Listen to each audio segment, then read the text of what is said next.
El juez Grayson pensó que estaba sentenciando a un adolescente despistado hasta que el acusado comenzó a desmantelar el caso como un abogado experimentado. El aire dentro del juzgado del condado de Los Ángeles se sentía denso, casi sofocante. Filas de espectadores llenaban la galería murmurando entre ellos mientras veían desarrollarse la escena. La mesa del acusado parecía demasiado grande para el joven que estaba de pie junto a ella. Las manos en los bolsillos. La barbilla levantada lo suficiente para mostrar que no tenía miedo. Halen Dawson, 19 años, acusado de robo de auto y resistencia al arresto. Los cargos eran graves, pero la forma en que el juez Walter Grayson lo miró dejó en claro que el verdadero juicio no tenía nada que ver con la ley. Grayson se reclinó en su silla.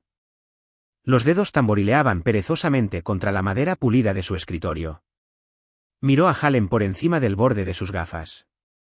Sus labios se torcieron en algo entre una sonrisa burlona y una mueca de desprecio. ¿Crees que eres algún tipo de experto legal? Su voz tenía una diversión seca. Este no es un chico del club de debate. Algunas risas recorrieron la sala del tribunal.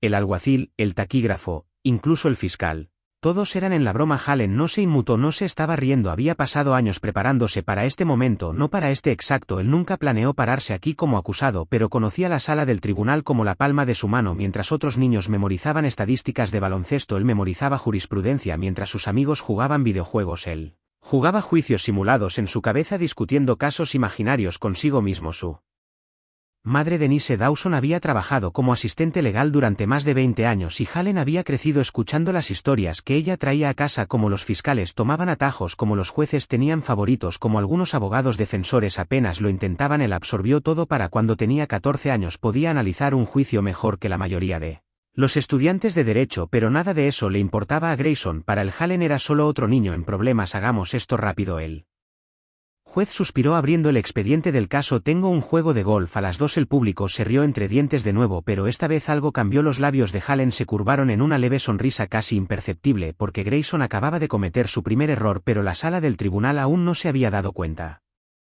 El fiscal Michelle Carrington se levantó de su asiento con el aire de un hombre que ya había ganado. Su traje estaba impecable, su corbata estaba perfectamente anudada y su voz tenía esa confianza ensayada de alguien que había pronunciado el mismo discurso 100 veces ante su señoría. El Estado probará sin lugar a dudas que el acusado Halen Dawson fue atrapado con las manos en la masa en un vehículo robado. Un Audi A6 2022 se reportó como desaparecido solo unas horas antes de su arresto. Los oficiales lo persiguieron por el centro de la ciudad, donde supuestamente intentó huir antes de ser detenido. Sus huellas dactilares se encontraron en el volante. La fiscalía sostiene que la evidencia habla por sí sola. Las palabras aterrizaron con peso. La multitud en la galería se movió susurrando entre ellos. En la superficie sonaba condenatorio. Un auto robado. Una persecución en marcha. El juez Grayson miró a Halen por encima de sus gafas y luego se giró hacia Carrington. Adelante. El fiscal caminó hacia el estrado del jurado. Sus zapatos lustrados resonaron contra el suelo. La defensa puede intentar convencerlo de que todo esto fue un malentendido. Que el señor Dawson es una desafortunada víctima de las circunstancias. Se giró y cruzó miradas con Halen por primera vez, pero seamos honestos, ¿qué tipo de víctima huye de la policía? La tensión en la sala aumentó. El juez Grayson se inclinó hacia adelante, apoyando la barbilla en la mano. Halen no parpadeó. Carrington continuó hojeando una pila de papeles. Su señoría, tengo aquí el testimonio del oficial Daniel Ruiz, quien personalmente presenció al acusado detrás del volante antes de que intentara huir. Se confirmó que el auto era robado. El arresto se realizó según el reglamento. Grayson exhaló por la nariz y asintió.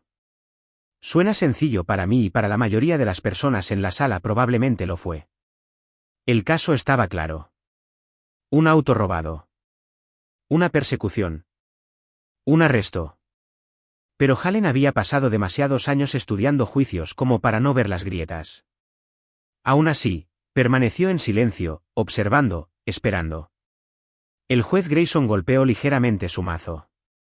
Muy bien, escuchemos la respuesta de la defensa. Se volvió hacia la abogada de Halen, una defensora pública llamada Lisa Thornton, que apenas había dicho 3 palabras desde que entró en la sala. Se puso de pie, moviéndose nerviosamente. Su señoría, mi cliente. Hallen le puso una mano en el brazo. Una solicitud silenciosa. Dudó, luego volvió a sentarse y por primera vez, Hallen habló. Me representaré a mí mismo, su señoría. La sala quedó en completo silencio. Grayson lo miró fijamente, claramente divertido. ¿Qué? La voz de Hallen era tranquila y firme. Me defenderé a mí mismo. Un murmullo se extendió por la sala del tribunal. Las cejas del alguacil se alzaron. La sonrisa de Carrington vaciló por un segundo antes de soltar una risa aguda. Esto debería ser interesante, pero nadie se reía cuando Hallen dio su primer paso al frente porque todo estaba a punto de cambiar. El peso de la sala del tribunal se asentó alrededor de Hallen mientras ajustaba su postura con las manos aún en los bolsillos. Dejó que el silencio se extendiera un poco más, lo suficiente como para incomodarlos, luego finalmente habló. Su señoría, antes de comenzar, me gustaría confirmar algo con la fiscalía. Carrington levantó una ceja, cruzándose de brazos, adelante.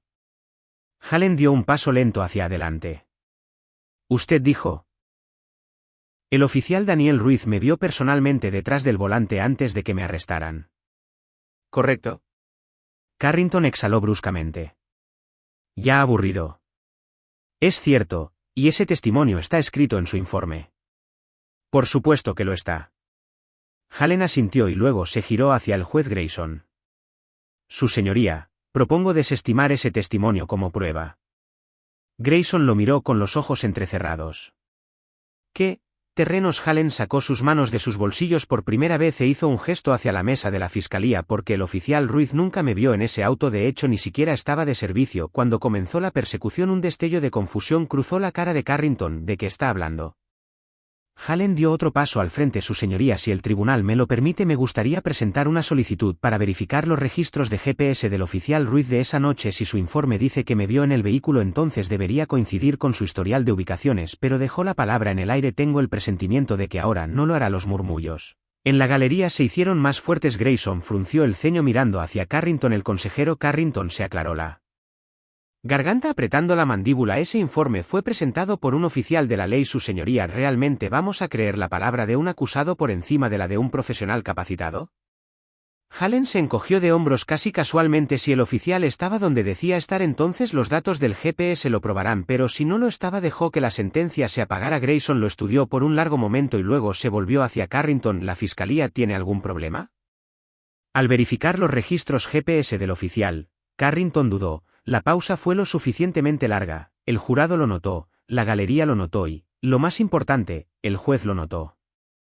Hallen respiró hondo. Había pasado años viendo juicios, estudiando a los fiscales, sus tácticas, la forma en que jugaban con el sistema, y había una cosa que sabía sin lugar a dudas: si Carrington confiaba en su caso, no estaría perdiendo el tiempo.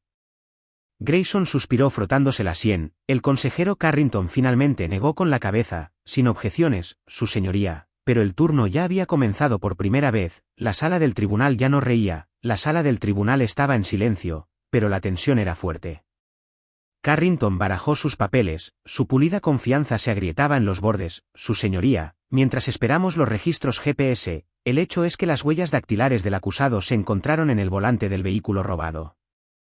Hallen asintió levemente, su rostro ilegible. Es cierto, dio un paso adelante, pero hablemos de esa evidencia por un segundo. Grayson levantó una ceja, haciéndole un gesto para que continuara. Hallen se giró hacia el jurado, haciendo contacto visual con cada uno de ellos. La fiscalía quiere que creas que encontrar mis huellas en un coche significan que lo robé. Esa es la historia que están vendiendo, pero pensemos en esto lógicamente. Respiró hondo, su tono se mantuvo calmado, controlado. Digamos que entras en una tienda departamental y te pruebas una chaqueta, pones tus manos en los bolsillos, tal vez la cierras y luego la vuelves a poner en el perchero y sales unas horas después. Alguien roba esa chaqueta. El hecho de que tus huellas estén en ella significaría que la robaste. Algunos jurados intercambiaron miradas. Alguien en la galería murmuró algo en voz baja. Hallen no les dio tiempo a recuperar el auto en cuestión. Estaba estacionado afuera de un 7-11 horas antes del presunto robo. Yo estaba dentro de esa tienda con 3 amigos y sí, cuando pasamos junto al auto me apoyé en él, incluso abrí la puerta porque ya estaba desbloqueada. No pensé Mucho en eso no cogí el auto, no lo conduje, no robé nada de adentro, solo un tonto momento de curiosidad lo dejó reposar por un segundo, luego con una voz que cortó el silencio como un bisturí preguntó: ¿tocar algo te convierte en un criminal? Carrington se aclaró la garganta hojeando sus notas buscando algo, cualquier cosa para recuperar el control. Hallen no había terminado y ya que estamos en el tema hablemos de cómo se hizo ese análisis de huellas dactilares. Se giró hacia Grayson. Su señoría fue el especialista forense de este caso citado a testificar. Grayson parpadeó sorprendido por la pregunta, miró a Carrington. El fiscal dudó y luego de mala gana no, los labios de Hallen se apretaron. Así que déjame aclarar esto, el Estado está usando evidencia forense para intentar condenarme, pero no creyeron necesario traer al especialista real que procesó esa evidencia. No tengo oportunidad de interrogar, preguntar sobre la cadena de custodia o cuestionar la precisión del análisis. La mandíbula de Carrington se tensó. Hallen asintió como si eso fuera todo lo que necesitaba oír. Interesante. El juez Grayson suspiró, pellizcando el puente de su nariz. Era la mirada de un hombre dándose cuenta de que este caso no era la victoria fácil que había asumido que sería, pero Hallen aún no había terminado porque lo siguiente que estaba a punto de decir cambiaría todo. Hallen dio un paso lento hacia adelante, su voz firme pero firma. Su señoría, me gustaría presentar como prueba una declaración oficial del propietario del vehículo. El juez Grayson frunció el ceño. El propietario. Hallen asintió. Sí, el señor Raymond Whitaker, el propietario registrado del Audi robado, proporcionó una declaración a la policía que por alguna razón nunca se presentó en los archivos de la fiscalía y creo que sé por qué recurrió a Carrington. ¿Recuerda lo que el señor Whitaker les dijo a los oficiales la noche en que denunciaron el robo de su auto? La mandíbula de Carrington se tensó. Sabía exactamente lo que venía. Hallen no esperó a que respondiera. En su lugar sacó una transcripción impresa de su archivo y leyó en voz alta: dejé mi auto en marcha cuando corrí dentro de la gasolinera. Algún chico debe haber saltado y huido. Pero no era el tipo que arrestaron. Vi al chico y era blanco. Un jadeo colectivo recorrió la sala del tribunal. Hallen levantó el papel que es del informe policial original, el mismo informe que la fiscalía convenientemente nunca mencionó. Se volvió hacia el juez Grayson. El oficial que lo arrestó admitió esto por su testimonio. La fiscalía lo ignoró y sin embargo quieren que este jurado crea que yo, alguien que ni siquiera coincide con la descripción del verdadero ladrón, era culpable más allá de toda duda razonable. Carrington dio un paso adelante luchando. Su señoría, esto es irrelevante. El acusado fue atrapado en posesión del vehículo, pero Hallen negó con la cabeza. No lo estaba. Su voz no se alzó pero atravesó la sala del tribunal con una precisión nítida. Me arrestaron a unas cuadras de donde el vehículo fue abandonado, caminando a casa después de comprar bocadillos con mis amigos. No estaba en el auto, no estaba cerca del auto, no estaba huyendo de nada. Lo único que me ata a este caso es el mal trabajo policial y las suposiciones. El juez Grayson dejó escapar un suspiro lento, frotándose la sien. El caso se estaba desentrañando rápido y todos lo sabían. Hallen se volvió hacia el jurado. El verdadero sospechoso escapó esa noche. Los oficiales encontraron a un niño negro en la misma área general y decidieron que estaba lo suficientemente cerca de eso. Es de lo que realmente se trata este caso. Silencio. Grayson se aclaró la garganta y se ajustó las gafas. ¿La fiscalía tiene algo más? Carrington estaba rígido, su rostro enrojecido. No, su señoría. El juez Grayson exhaló, miró a Hallen durante un largo rato, luego miró al jurado. Finalmente se inclinó hacia adelante y pronunció las palabras que se quedarían con todos en esa sala. El caso fue desestimado. Un instante de silencio atónito, luego caos. La mitad de la sala estalló, algunos con incredulidad, algunos con silencioso alivio. La galería se conmovió, los reporteros garabateando en sus cuadernos. Hallen no se movió de inmediato, dejó que el momento se asentara, dejó que la realidad se asimilara para todos. El juez Grayson, aún agarrando su mazo, miró a Hallen con una expresión ilegible. Había algo en sus ojos que no había estado allí antes. Reconocimiento, tal vez incluso arrepentimiento. Hallen sostuvo su mirada y luego se giró para irse, pero justo cuando llegó a la puerta el juez habló de nuevo. Señor Dawson. Hallen se detuvo pero no se giró. Grayson dudó y finalmente dijo: debería considerar la facultad de derecho. Hallen sonrió con suficiencia. No necesitaba considerarlo, ya estaba en camino fuera del juzgado. El aire estaba denso de voces, los reporteros pululaban en los escalones, sus cámaras destellando, micrófonos empujados hacia adelante como armas. Hallen, ¿sabías que el juez desestimaría el caso? ¿Qué vas a hacer a continuación? ¿Cómo se siente ser más hábil que un fiscal experimentado? Hallen se puso la sudadera con capucha sobre la cabeza, ignorando las preguntas que no le interesaban. El espectáculo no se trataba de demostrar lo inteligente que era, se trataba de algo más grande. Su madre Denise lo esperaba al pie de las escaleras con los brazos cruzados, su rostro ilegible. Por un largo momento solo lo miró y finalmente negó con la cabeza y dejó escapar un suspiro. Chico, me asustaste muchísimo. Hallen se rió entre dientes rascándose la nuca, tuvo que arriesgarse. Ella lo miró fijamente un segundo más y luego lo abrazó fuerte. Siempre fuiste el terco. Las cámaras seguían destellando, pero Hallen ya no les prestaba atención. Al otro lado de la calle, de pie junto a su auto, el juez Grayson observó su postura. Era diferente ahora. La arrogancia se había ido. Su expresión ya no era divertida, era algo más cercano a la reflexión. No había esperado que este caso fuera nada más que rutina. Solo otro día, otro acusado, otra declaración de culpabilidad, pero ahora sabía que recordaría porque Hallen había hecho algo que la mayoría de la gente nunca podría. Hizo que el sistema se mirara a sí mismo y por una vez parpadeó. Primero, esta es la lección que debemos aprender. ¿Cuántos otros casos habían ido de esta manera? ¿Cuántas personas habían sido condenadas no por la evidencia, sino por los atajos tendenciosos y un sistema que se preocupaba más por cerrar casos que por encontrar la verdad? Hallen tenía el conocimiento para defenderse, pero ¿qué pasa con los que no lo hicieron? Esto no se trataba solo de un caso, se trataba de todos ellos. Él sabía lo que tenía que hacer a continuación. Esta sala del tribunal no sería la última en la que se parara, pero la próxima vez no sería el acusado, sería el abogado, y cuando ese día llegara, no sería el único. Si esta historia te hizo pensar aunque sea por un segundo, compártela. El sistema de justicia se basa en leyes, pero está dirigido por personas y las personas pueden cambiar, pero solo si las hacemos presionar el botón me gusta. Suscríbete para ver más historias que importan y sigamos conversando, porque la próxima vez podría no ser Hallen, podría ser alguien que conozcas.